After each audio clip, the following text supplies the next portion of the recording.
afternoon, my conscious co-creators. Good morning, good evening, wherever you're tuning in from. Welcome to the Conscious Consultant Hour, Awakening Humanity. I am very, very pleased that you are all here with me today.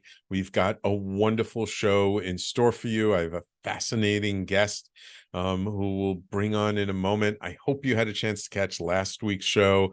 It was just a wonderful conversation.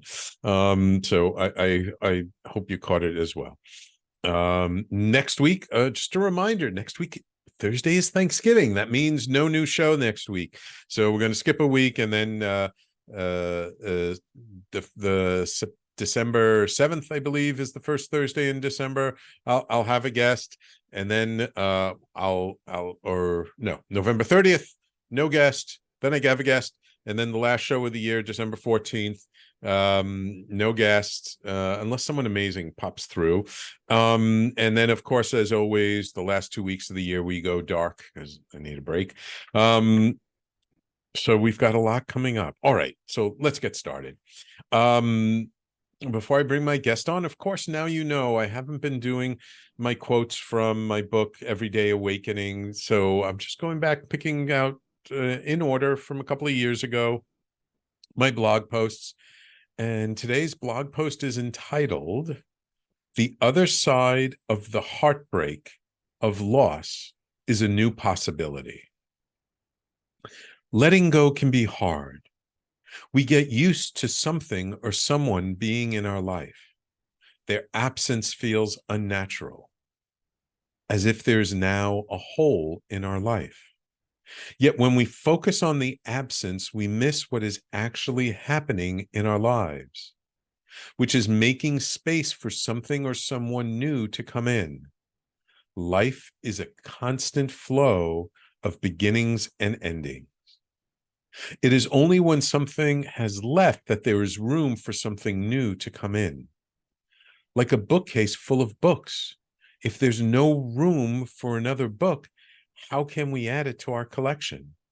Yet if we give a book or two to a friend, now we have room for another new book. It is the same with people in our lives. We can only keep up a close friendship with so many people. It takes time and physical presence to create a strong connection. If our time is completely taken up with all of our existing friends, how can we make a new one? We will naturally spend less time with an old one in order to make room for the new one who just entered our life. It is a necessary balancing of our internal and external resources. So while we may feel the sting of someone's absence from our life, it is also an opportunity. Now that we have some space, life can fill it up with something new and unexpected. In that void is the potential of something greater to be born, such as leaving one's job to start a new business, or moving out of one's home to change one's environment or town. What possibilities await us in what we used to consider a hole? Life abhors a vacuum and will eventually fill that void. By keeping our hearts open to new possibilities, we leave more room for life to surprise us with something amazing. Of course, we will always grieve our losses. And when we feel our pain, and we will feel our pain and our heartbreak. Yet the other side of that heartbreak is something new and different. Perhaps keeping our minds focused on that part will ease the feelings we are in. Do you have a loss in your life that is an opportunity for something new to come in? Can you move from the feeling of the loss to the feeling of new possibilities? So actually, my wife inspired this blog post. Because a very good friend of ours who actually lives in our apartment building, or used to live in our apartment building just upstairs from us, had really become my wife's closest friend. She was also from China, like my wife. But because of China closing up and her mom getting sick, And she was concerned about not getting back to take care of her parents.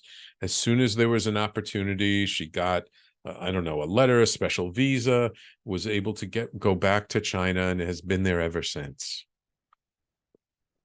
And it's been difficult for my wife because I know tons of people. I'm an extrovert. I collect people. I just love people. My wife is much more of an introvert. She doesn't have a lot of friends, but the friends she has are really close, really tight friendships for her. So in a sense, she was kind of grieving the loss of her friend because her friend had been like her closest friend.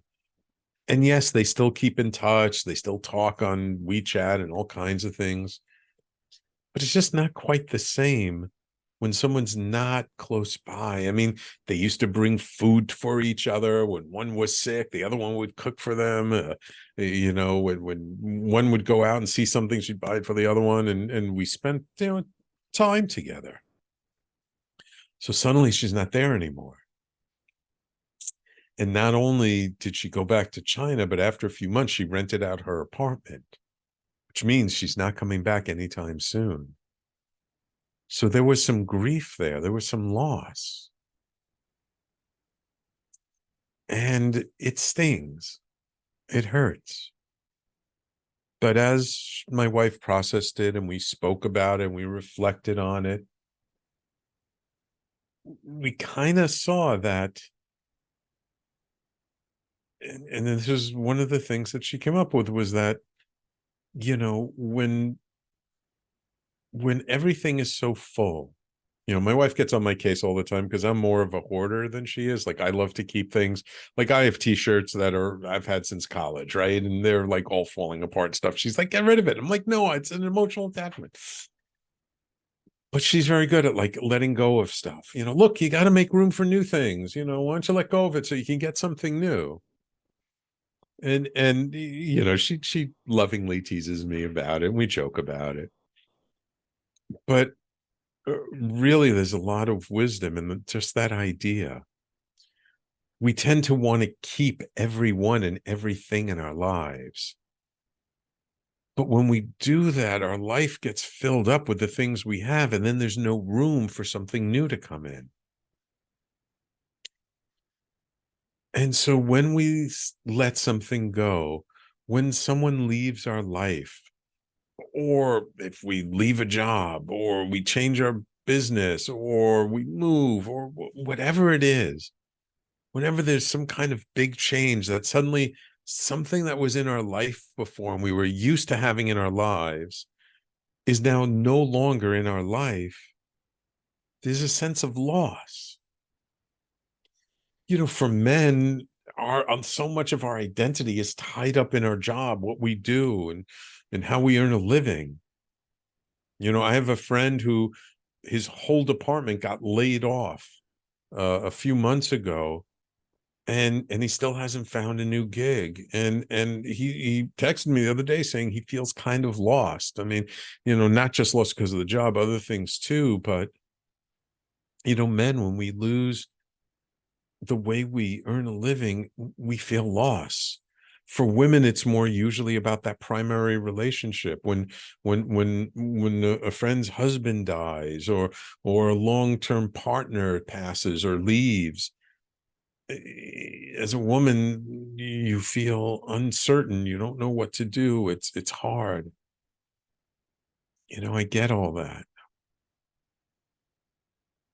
And look, when we lose someone or something, we grieve that loss. It's a natural part of the process. If we don't grieve, then we're not truly being present to our pain and our emotions, and that energy will get stuffed down, and it'll come out at a later time. So yes, it is normal and natural to grieve the loss. But once we finish grieving, then it's time to move forward, because that loss is an opportunity.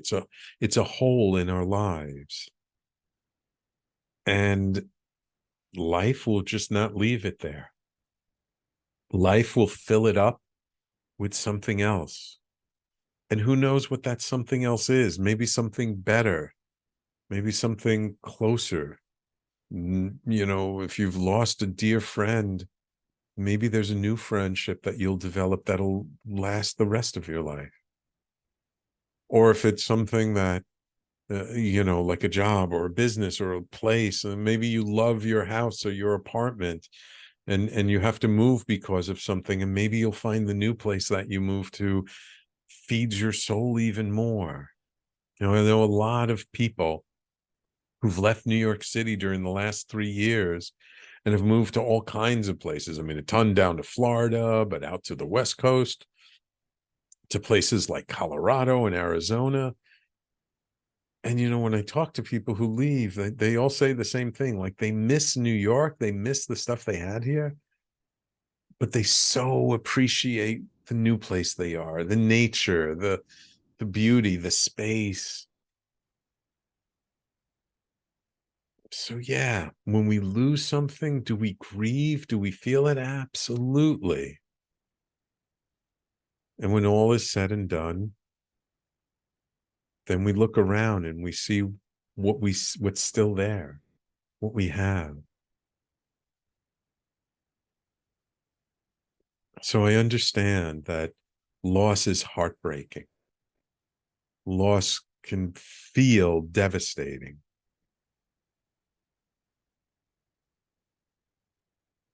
And it's not the end. And it's not the final thing. There's more to life. There's more coming our way. As a matter of fact, a former guest who I've once had on my show a few years ago, John D. Martini, he has a wonderful process called the breakthrough experience. That's a wonderful healing process, I guess, for us to see when there's some loss, how the energy balances out with something else. So I highly recommend that if anyone is going through some loss. But that's just a part of life. The more we live, the more things change. And if anything, I see it more and more. Life is changing greater and faster than ever before. So that's my blog post entitled "The Other Side of the Heartbreak of Loss is a New Possibility." And if you liked what I read and you'd like to read more of my blogs, there's a ton of them on the Talk Radio website. Just go to talkradio.nyc/blog, or just, go to talkradio.nyc and click on the menu option that says blog. And, there's literally years worth of my blog up there. So I hope you'll take the time to explore and let me know. If there's a particular blog post you like, let me know. And why do you like it? That'll help me out. All right. I don't have too much time before a break, but I definitely want to introduce to you my guest before we go to break. So this week, it is my extreme pleasure to welcome to the show artistic development speaker, producer, coach, and trauma-informed psychedelic integration specialist, Emileena Pedigo. Emileena entered the New York City art scene producing an international theater festival, working with artists from around the world hungry to get their art into the theater capital of the world. Emileena went on to work at the Tribeca International Film Festival, the Hampton International Film Festival, the CMJ Music Festival, and even the World Science Festival. As a tour and stage manager, Emileena toured theaters, arenas, and schools across the U.S., working with artists from all different artistic disciplines. Emileena assisted a 5-time Tony Award-winning producer, Stewart F. on 4 Broadway productions, including the Broadway to Off-Broadway transfer of The 39 Steps. After launching The Show Goes On in 2011, her work began to focus on emerging trends in entertainment. There, she found herself stuck inside a self-perpetuating system of exploitation, witnessing many artists losing the fight. She would have been lost too if it were not for an excursion to an ayahuasca retreat in the Peruvian mountains. Upon her return, she found a solution she feels belongs to the world, a paradigm shift that starts one artist at a time. She calls it the sustainability cycle. She co-founded Arts Lab, an incubator program that cultivates arts meets biz, and served on the board of the Conscious Capitalism New York City chapter. Her work helped build arts programming within the Chelsea, Greenwich Village, Chelsea Chamber of Commerce. It's a mouthful. Welcome to the Conscious Consultant Hour, Emileena. Thank you so much, Sam. It's lovely to be here, and I very much enjoyed your blog post on grief. I think it's very timely, so thank you for sharing that. Oh, you're so welcome. You're so welcome. By the way, in looking at all of this, it just made me realize I have a good friend of mine out in Salt Lake City who's creating a new business called No More Starving Artists. About connecting artists with businesses. So after the show, remind me, I have to connect you with him. Please, So I'm a little bit over time, so let's go to break. And when we come back, I'd like to ask you, like, how did you get into all of this? You know, what has your journey been like? What brought you down to the Peruvian mountains for that retreat? Because I've had on a number of psychedelic therapists over the last few weeks, and then we'll take it from there. Okay, Emileena? Sounds good. Thanks, Sam. Awesome. Awesome. So everyone, please stay tuned. You're listening to the Conscious Consultant Hour, Awakening Humanity. We do this every Thursday, 12 noon to 1 p.m. Eastern Time, right here on talkradio.nyc and all over social media. And we will be right back with our guest, Emileena Pedigo, in just a moment. Are you a business owner? Do you want to be a business owner? Do you work with business owners? Hi, I'm Stephen Fry, your small and medium-sized business, or SMB guy, and I'm the host of the new show, Always Friday. While I love to have fun on my show, we take those Friday feelings of freedom and clarity to discuss popular topics on the minds of SMBs today. Please join me and my various special guests on Friday at 11 a.m. on talkradio.nyc. Are you a high-achieving, growth-oriented leader? Are you interested in developing your authentic leadership while creating a healthy, inclusive workplace? Hi, I'm Dr. Mara Broncu, host of The Hard Skills on talkradio.nyc at 1 p.m. Eastern on Fridays, where we discuss how leaders develop the hard skills needed to make a greater impact. We interview experts, have live coaching, and tackle these challenges. Listen to The Hard Skills on Fridays at 1 p.m. Eastern on talkradio.nyc. What really drives success in business? Introducing Intangify, the show that explores the intangible assets that create value and growth. I'm Matthew Asbell, your host and an attorney focused on innovation. Join me Fridays at noon Eastern to discover how innovation, culture, and other intangibles shape thriving companies, from startups to established businesses. We'll share strategies to unleash your business's true potential. Tune in live on talkradio.nyc Fridays at noon Eastern and Intangify your business today. You're listening to Talk Radio NYC. Uplift, educate, empower.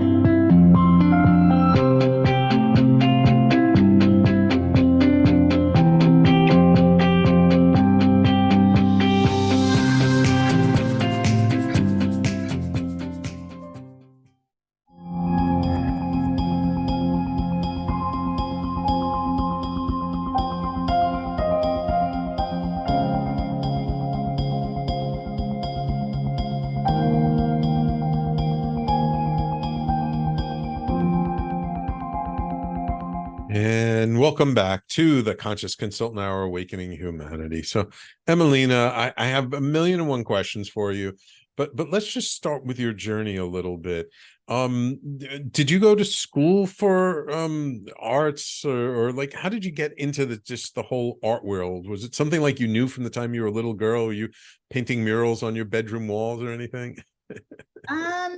I've been very passionate, and I think artists are very passionate about what they do. So in that regard, yes, always since a little girl. I did with a friend in elementary school, we would reenact the movies we loved. So I guess there was always a little theatrical element to me. And I did go to school for theater. I was in a theater conservatory. And then, of course, that brought me to New York because I also have an entrepreneur in me. I grew up in the Bay Area during the dot-com boom. Silicon Ah, Valley, the heart of Silicon Valley. So I watched the Google. Yeah, actually, I left before Google launched, actually, but ah. and Facebook. But the .com boom was happening right around the time that I left. So So like Yahoo and yeah, and Apple was still there. Apple. Apple was still doing its thing, and Macintosh, not Macintosh, what was it? IBM? Actually, IBM IBM. was very big back then.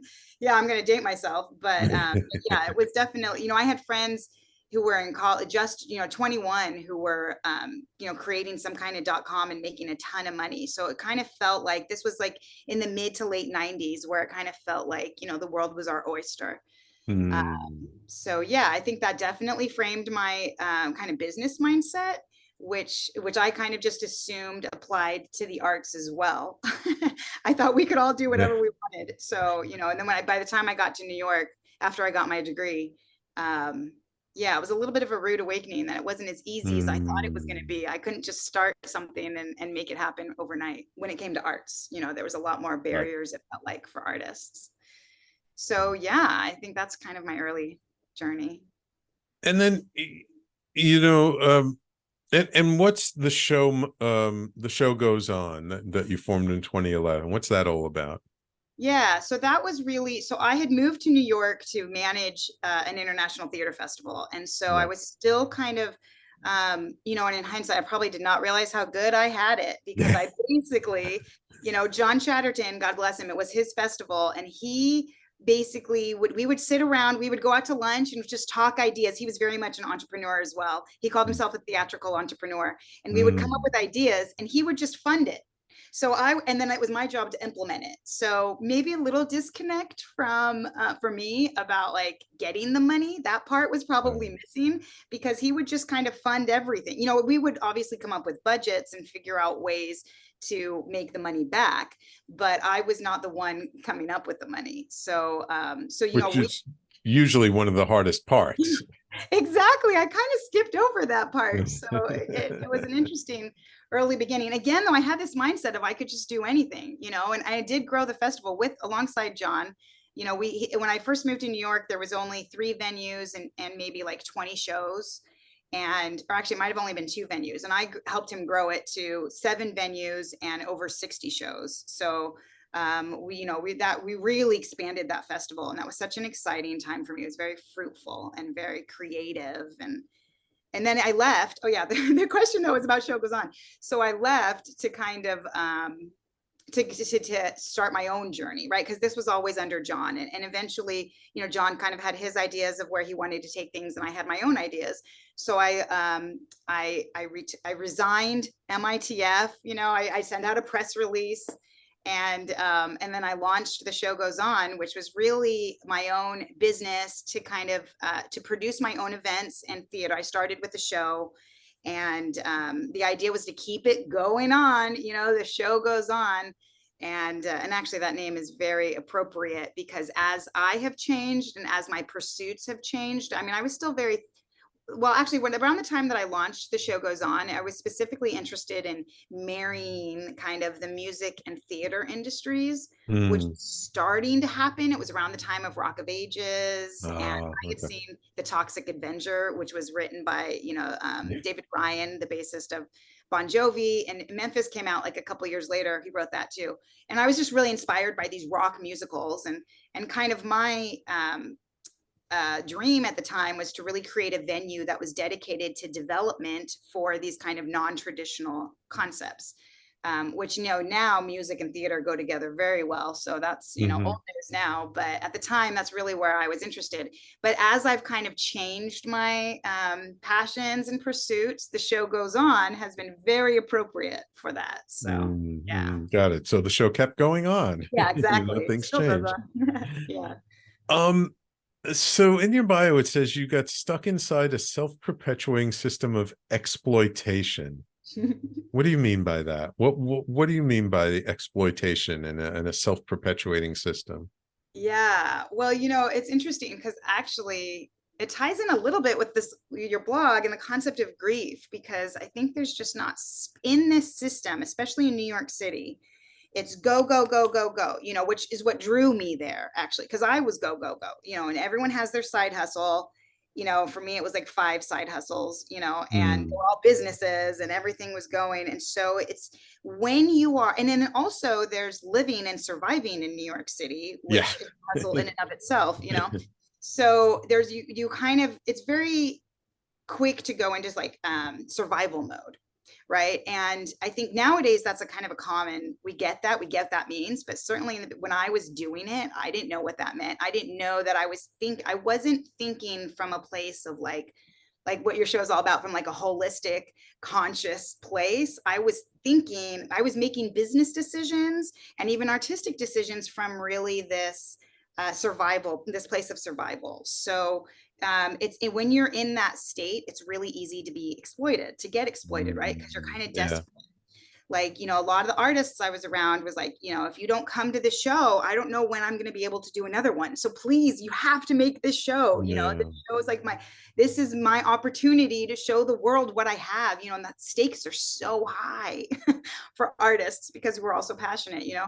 And I think part of the artist mentality, like as I define it in a book I'm writing about artist development, is you have to, you know, we create from a place of vulnerability. So that makes artists particularly vulnerable because we're in this place of creativity. And so when these opportunities come to produce your show or to, you know, to get your work seen, again, we're very quick to take that opportunity because it feels like it may be the only opportunity we ever get. And so these are the kinds of decisions that I could see. I mean, I was making these decisions, but what really hit me was when I could see other people making these decisions.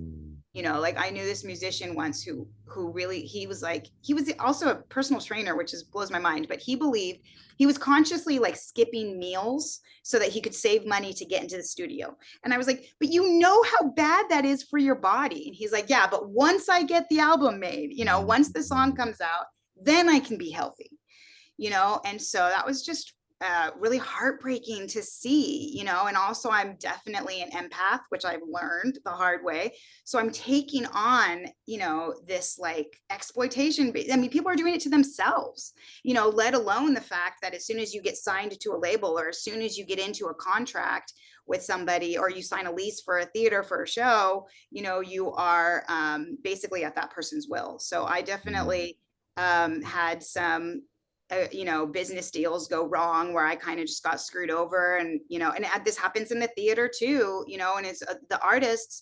In fact, I know this one person who was like, the theater owner said, well, if you want to hire a lawyer to sue me to get your money back, you can do that. But I know that you can't afford that lawyer. So sorry, you're just out of the money, you know. So there's constantly things like happening like that where people are just getting screwed over and where it was just too much for my little heart. So yeah, that's kind of what just kept breaking me over, seeing people, you know, and also seeing people leave, you know, come to New York and leave and come and leave and make the same mistakes. And Yeah.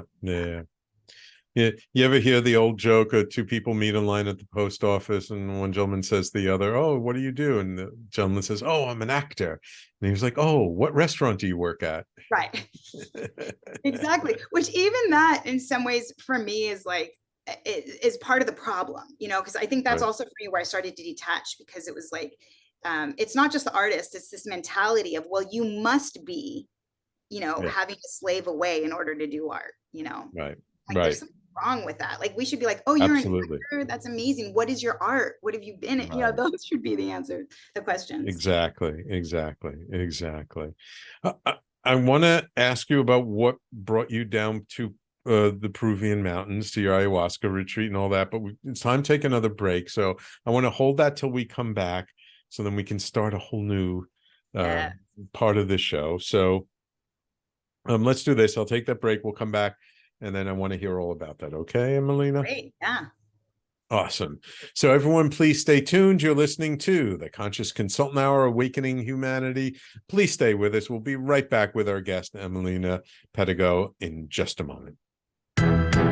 Are you passionate about the conversation around racism?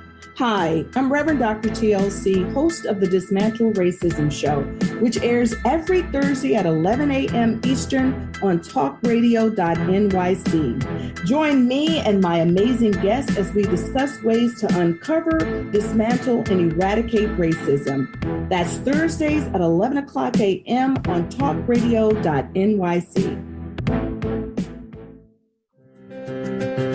In a post-COVID world, you may have many unanswered questions regarding your health. Are you looking to live a healthier lifestyle? Do you have a desire to learn more about mental health and enhance your quality of life? Or do you just want to participate in self-understanding and awareness? I'm Frank R. Harrison, host of Frank About Health, and each Thursday, I will tackle these questions and work to enlighten you. Tune in every Thursday at 5 p.m. on talkradio.nyc, and I will be frank about health to advocate for all of us.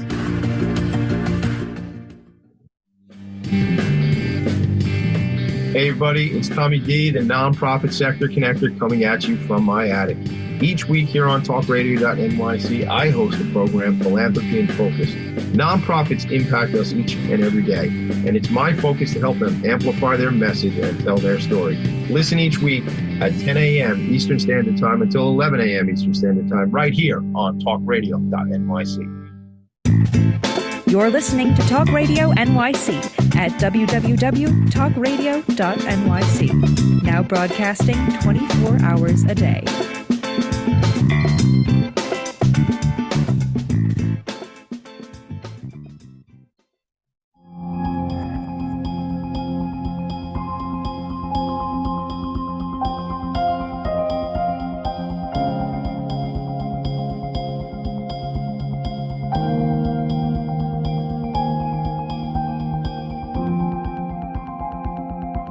And welcome back. So Emileena, I mean, it sounds like you were in a very intense situation. How did you end up going down to do ayahuasca? What year was that, by the way? 2015. Oh, wow. That was quite a while ago. That was before a lot of people discovered it. Yeah. I feel like, I mean, there were certainly some celebrities, I think, like Sting had done it. Sting would do it. But yeah, it was definitely not commonplace. So how'd you end up down there? Yeah, well, you know, I kind of feel like it is a little bit of the New York stereotype in some ways. Like I just was so jaded. I felt like I'd seen everything, and I felt, you know, and I kind of just kept, you know, trying. And I also had big ideas. I'm a big ideas girl. So, you know, like I wanted this venue that I was hell-bent on building. I wanted to build in ideally Times Square. I just wanted to build this giant venue in Times Square, you know, little old Emileena from California, from the Bay Area, you know. So I had these really big ideas, and I was meeting with, you know, some really big people. I was getting in the rooms with these people, and a pitch. I was making pitches and to some big investors, and so, you know, it just got to the point where I felt like I was just doing the same thing over and over again. I definitely got, like I said, got screwed over on some small ventures I had. So I was running out of money. I was probably not spending enough time raising money. For those of you who are looking for the arts meets biz part of it, I was my approach was more about like making, like, to lower my expenses so I could pay for my own. It was my art. My business ventures were my art.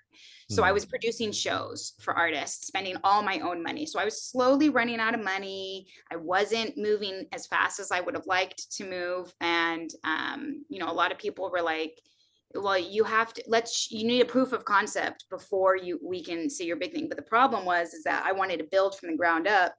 And so I was like, how do you show a proof of concept without the funding to be able to do that? So anyways, well, I will say though, actually, because I think this is interesting in terms of the business side of things, is I did take out a $10,000 loan. This was probably around 2013. So was it 10,000? I think it was 10,000. Yeah, I think it was 10,000. So 10,000 back then went a little bit further than it does now. But I took out a loan to rent a venue to do one night of basically what I wanted to do in my big venue.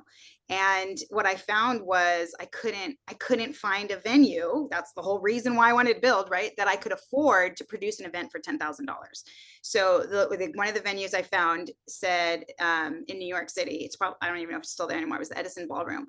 They wanted catering. They said for the catering in itself is $10,000 just to do the catering. And I said, oh, I don't need any food. And they said, that's fine, but you still have to pay for it. I was like, what?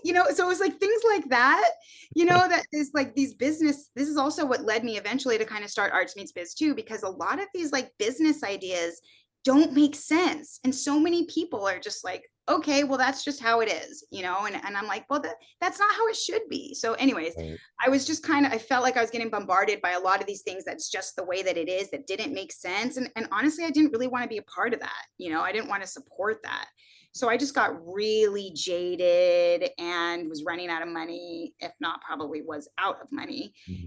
And I remember at a Friendsgiving somewhere at a restaurant in New York, a friend's husband was sitting there and he's like, I've been reading about this thing called ayahuasca, because I was talking about how jaded I was and how detached I was from life, really, like I was so numb. I just really didn't really care about anything, and that was very apparent.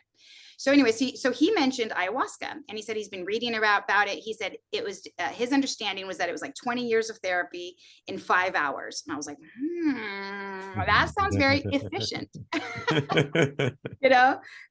So that drew me to it. And he was, he talked about it, and he said he himself wouldn't do it. He didn't feel like it was something he could do, but that for people who were really disillusioned, like I was, that it was like kind of the perfect thing. So I went home. I did not do very much research, but I found, honestly, I didn't really care. I was like, something that like radical, my whole family was like, don't do it. It's got DMT in it, it's a drug, and you want to go to Peru to do that, by yourself. And I was like, yeah. I said, well, somebody can come with me if they want, but nobody wanted to go do it. So I was okay with what happened, because I was like, first of all, in my jaded mind, bitter and jaded, that's New York, right? Mm-hmm. I was like, it can't be worse than all this exploitation that's already happening. Like I'd rather go be exploited on the mountains of Peru than in the concrete jungle. So yeah, I just researched. I did find in my research, I found one person who had died from like a what do they call them? They call them like a street shaman. So I was like, okay, I can't go to the street shamans. Right. So I found a retreat that on the homepage was a picture of the Dalai Lama. And I was like, great, done. This is, oh my gosh, look at that. There goes my light. Interesting. But anyway, so I was like, that's good enough for me. If it's good enough for the Dalai Lama, then it's definitely good enough for me. So I went down there, and it really did change my life. It was, my mom was like, there is no cure-all. And it ended up being basically a cure-all. I think I did die. The shaman said right before we went into the ceremony, he said, be prepared. You got to be prepared to die. Be okay with dying. This is a safe space. There was a nurse on hand. And so you let yourself die. And honestly, I was okay with that, because I didn't like the world I was living in, Right. So I was just in such the right place for it. And I really do believe that I did die, a big part of me died, and I was reborn. And yeah, it was, I could just see, I definitely developed a relationship with the earth in a way that I didn't have before. And that felt very comforting, because it's not like the earth doesn't exploit us. We don't get exploited by the earth. And so it felt really, yeah, it was like a homecoming, I guess. Wow. And so, and how many ceremonies did you do when you were down there? Only 2, and it was really interesting, because one of the things was I wrote in my journal, that I just felt so like blocked. I felt like there was these blocks in my life, and I didn't know how to move forward. And then on the first day I arrived, there was a tree. They were driving us up to, they picked me up at my hotel in Cusco, and they drove us up to the retreat, and there was a tree that had fallen on the road, and the road was literally blocked. And this was in Peru, where they can't just bring up something to remove the tree. So they had to drive me back to the hotel. And I was like, oh my God, I'm so blocked. I'm literally blocked, So I actually missed out on a full day at the retreat, which I was really bummed about. So I only got 2 ceremonies, and the first one, nothing really, they say that you got to let go, you got to let it happen. And I think I probably was still maybe fighting it a little bit on that first one. So it wasn't really until the second one that I felt like I was able to let Mother Ayahuasca hold me, Mm. and really give into that. So Yeah. really, like just 2 ceremonies. So that's all it took for me. I would love to do it again though. I'm actually been thinking about maybe doing it again. But I kind of that was all I could afford too at the time. It's twice as expensive now. And the whole thing I put on credit. Mm. So, because I So, was kind of like, then what happened when he came back? well, my first experience, because I never used the word concrete jungle before. Ah, So it was the first time that I literally felt I felt the energy, because again, I'm an empath. So I felt the energy of the concrete in a way that I had not felt. And just getting on the subway from the airport on getting back from Peru, all of a sudden there are these angry people. It's the survival mode of New York City. And there's people kind of yelling at each other and kind of doing their thing. And I was like, I felt it was intense because I was also so open and so loving. Like my biggest like takeaway was love is always the answer, yes. So I was full of love. And then there's these people who were very kind of violent. So that was a little jarring, but there was something about, and a little disconnecting, because pre-Peru, I kind of admired that because it was people kind of standing up. It was very New York, and you kind of get respected when you yell at people. So, that's always something that I kind of resonated with. So, that felt a little weird. And then walking down the street to get to my home, and feeling the energy of the concrete felt very weird. Luckily, I lived near Central Park. So I walked over to Central Park and I could get some nature. But I actually ended up in the emergency room that first night because I had the first panic attack I had ever had. And I didn't know what a panic attack was. Again, I know it's not even that long ago, but mental health has become a thing that we talk about now. People didn't talk about it, in 2015, at least not in my world. So I didn't know what a panic attack was. I couldn't breathe. It was I just freaked out. And my family, who also is very square, I guess you could say, they were like, you have to call the, in hindsight, I probably shouldn't have called, but I called 911. They brought like an ambulance, and because all I said was I just did DMT basically, because they didn't know what ayahuasca was. So I said it's basically DMT. So I had never really done drugs before this.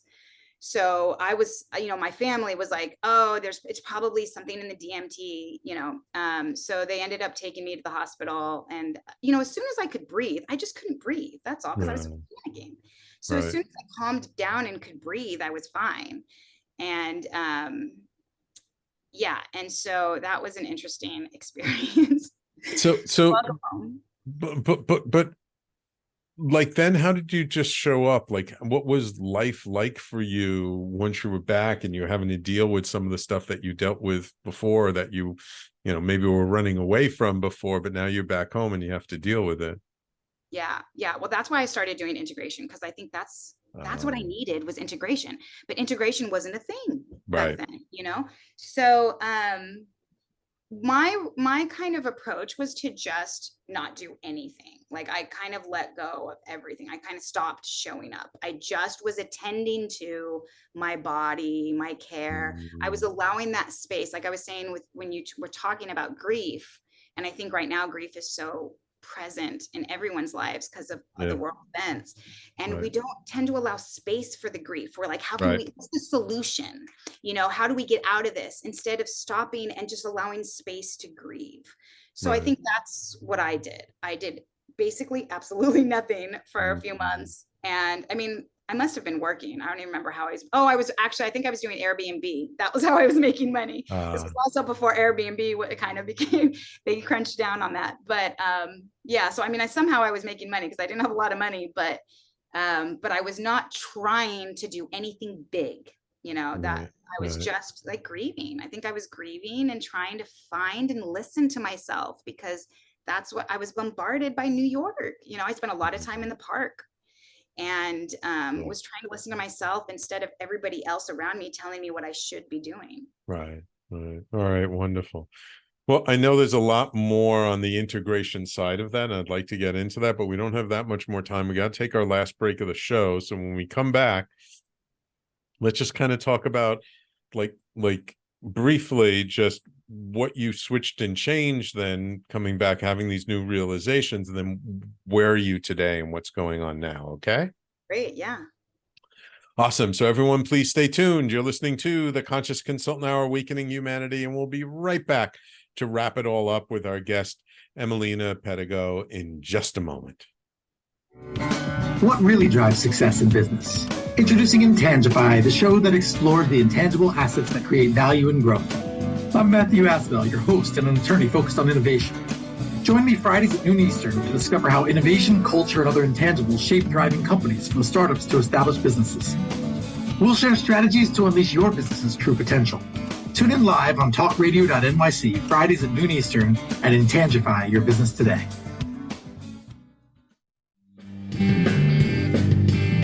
Hey everybody, it's Tommy D, the nonprofit sector connector, coming at you from my attic.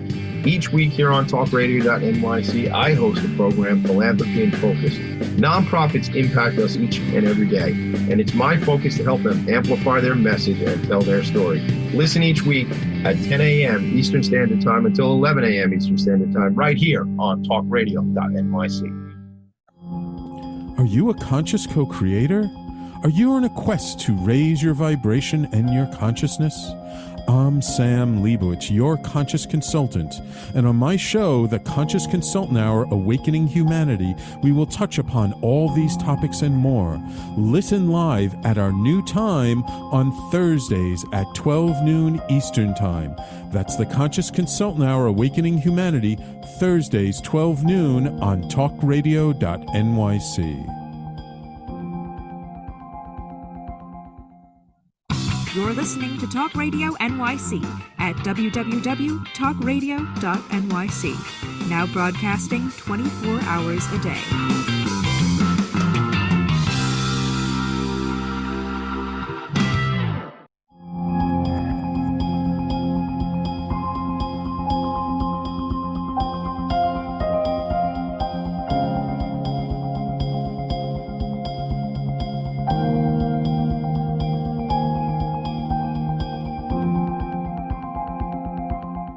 So, Emileena, how did this experience affect what you were doing and how you're doing things now?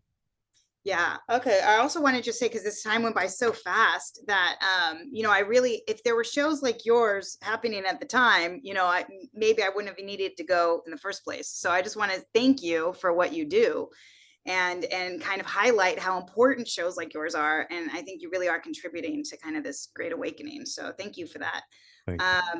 And so in terms of my work, I think I started to awaken. Actually, that's exactly what's happening. So my work turned to more holistic things. I started working with individual artists instead of producing shows. I was producing showcases, I guess you could say, but it was they weren't like these elaborate productions that I was doing before. I was just doing I just called them showcases, like with musicians mostly. I also kind of gave up theater and started just working with more singer-songwriters. Okay. And then, because I started studying artist development, because I think that's what was happening with me too. I was realizing that my art, what was happening in terms of my art, and creativity. And so that's where I decided I would love to work with artists specifically who have, who like in integration, and it's not just for me, it's not just integration from these psychedelic experiences. It's also integration from maybe being exploited, maybe like having to survive New York City or, it's like exploitation needs integration. You need to integrate that, or just integrating your creativity into like a world that doesn't recognize it and wants to otherize you for your differences, so that's the kind of integration work that I got really interested in. And I moved to Hawaii, so I live in Hawaii now. Big change for me. I needed to kind of get away from New York for a while. Which island are you on? I'm on Oahu right now. Okay. I'm trying to work my way over to the Big Island. I think I'm drawn to the Big Island. Big Island's beautiful. The fire of Pele. Yeah. So I got more interested in this artist development work, and so that's what I'm really writing about how we tend to our creativity, basically. Right. Yeah, because integration, it's we talk about it, and it's mostly these days you hear about it in terms of what to do after you have a psychedelic ceremony or something, but it's actually something that's very key to everything. I mean, any peak experience, whether you're walking on fire or running a marathon or doing anything, it's all about, well, okay, now you've had this peak experience. How are you integrating that experience into your day-to-day life? What did you learn from it? How do you use it? Or even, you fall in love with someone, there's a whole integration there, or the person you fell in love with just left you. How are you integrating that? It's really something that can apply to almost anything in life. Exactly. So, that's kind of what I started doing in terms of coaching, but also in kind of I'm kind of back right now as we speak. I'm kind of back in this place of just allowing space for new to come in, as you talked about in your, blog. I'm letting what needs to come in. And I think that's still developing. I'm really interested in development, I think, at the end of the day. And so, and also what I found in terms of coaching was that people don't want to hear that you need time and space to develop, especially in New York, right? They're like, yeah, but how do I make money now? Or how can I get my art scene now? And it's like, well, take the time. So, so I kind of backed off of coaching a little bit. And I also write a blog. So I have written a blog. I am writing a book, but I'm also just allowing myself to develop. So, be the change. That's what I hope I can be. So are you still involved with Arts Lab or not anymore? Well, actually, interesting that you mentioned that, because my partner, Matthew Hagum, he also has he'd be great for the show, by the way. Yes, I know Matthew. We're old friends. Fantastic. Okay, great. So he was my co-founder. So we've recently been talking about doing another cohort. So we just did one cohort, and then his life and my life, it just took us away from being able to do it again. It takes a lot of time. It was a 6-month cohort, and he was just in Hawaii a couple weeks ago, and so we were talking about our creative juices are flowing. It's like what we do. So we might start another cohort. It is a lot of fun. He has his 10,000 creators business, which is basically another version of Arts Lab. So if people are interested in an incubator program, I would actually send them to him. But I do like the idea of but I think what I love about Matthew is that we'll have a very rigorous application process, so that, we're only going to be taking on people who really want to develop in a holistic way for not just them, but their art and their creativity. So so that might be to come, but in the past we've only done one. Cool. Gotcha. So, I'm curious about that conscious capitalism that you were involved with. What was that like, and what happened with all that? Yeah, well, let's see. How to be political. I will say that I was with them for a very short time. Actually, Matthew Hagum connected me with them, and he also served on the board for a short time. I love the concept of conscious capitalism, and there is a book written by the founder of Whole Foods, I believe, that talks about these 4 tenets of capitalism. It's basically it's like a conscious way to create a business. So it includes bringing in your community. It includes giving back to your community, and there's certain tenets. And so I really loved that idea. And I think what happened, though, unfortunately, was they needed money. So because we were doing these events and we were getting people, I was really interested in the conversation around it. But I think, and I think what happened was that some of the tenants got lost in the application of it. And I would argue because people don't want to take the time and space to create it. And in all fairness, capitalism doesn't really allow for that, right? Like venture capitalists, they want the quick exit, and what's interesting to me, speaking of capitalism, is how a lot of these venture capitalists have started getting interested in the psychedelic space, especially with psilocybin and, MDMA and a lot of these things. So to me, there's this, and this is what I couldn't reconcile and also another reason why I kind of left was that we were no longer in New York. We got taken over. We were a New York chapter, and we kind of got taken over by an international chapter. So it felt less New York to me.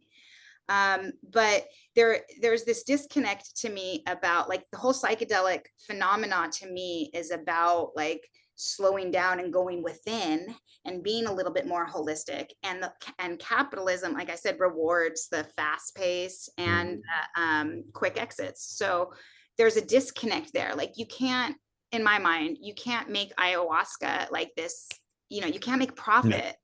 I mean, you can make profit probably, but it can't be your focus, and if there's like competitive ayahuasca ceremonies, it's like it loses the holistic component of it. So I'm actually kind of watching that. I'm curious to see where that goes. Yeah. I was actually at the Psychedelic Sciences Conference in Denver in June, and it was massive. I mean, there was over 12,000 people there. Actually, the founder of Whole Foods, John McKay, was there, and he gave a talk, and all kinds of people and some really amazing folks. But you could feel like the energy around the industry is about ready to explode. But like, someone made the comment, I thought it was very interesting. She said, I just don't want to see psychedelics lose the weird component to it, because it's the weird people who make it real. Yeah, I love that. And so it's like, as the big money moves in, it's, we got to systematize and strategize and all this stuff. And then it becomes less organic, which is where it all came from, is from a very organic place. And also there's space for it to be individualized. And in when you put a system on something, I think, and this is part Western systems, certainly, you lose the space for people to find their own system. And to me, that's what it was all about. It was like breaking out of the systems that I didn't fit into. Right. So, yeah, it concerns me when I hear those things. Yeah, I can understand. But then again, Mother Ayahuasca knows best. So. Right. So we just got about a minute to close up the show. If people want to learn more about you, get in touch with you, how would they find you? You can go to my website, www.showgoesonproductions.com. I would recommend signing up for my mailing list, actually, because that's probably the best way. And I just send out emails periodically with like little insights that I've had, and it is interesting living so close to the ocean and so close to the land in a way that I wasn't before. So, I think I've got some interesting tidbits on there. If you really want to email me, you're welcome to at theshowgoeson@gmail.com.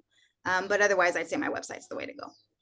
Cool. And what do we have any idea what the future holds for Emileena, or is it just totally up in the air at the moment?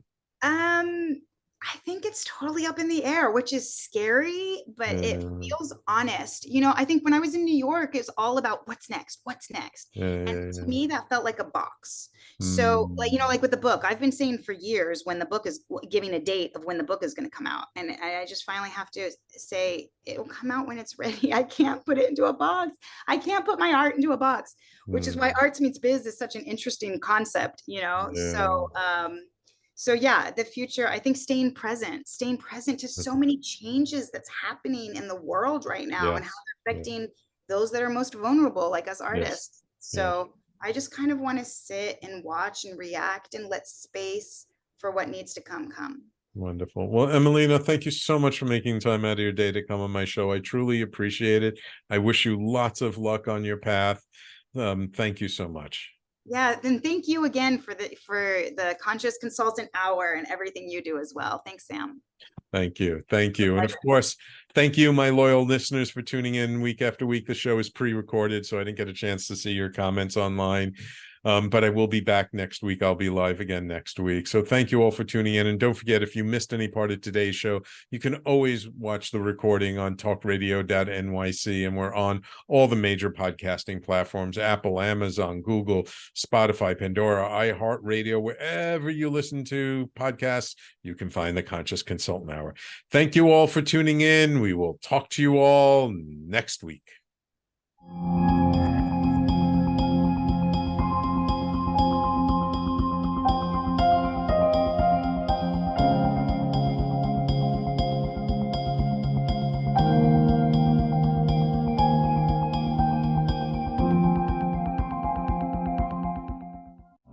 You're listening to